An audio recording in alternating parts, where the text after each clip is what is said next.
আজকে আমরা ইফতারে এই দেখেন একটা পায়েস দিয়ে নতুন লস্যি বানাবো, শরবতও বলতে পারেন।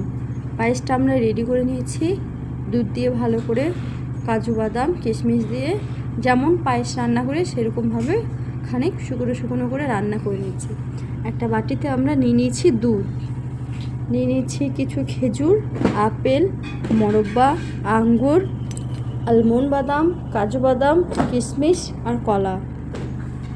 এই সামগ্রী দিয়ে কি সুন্দরভাবে আমরা একটা শরবত তৈরি করব। এই দেখেন মেশিনের মধ্যে আমরা দিয়ে দেবো। এই দেখেন,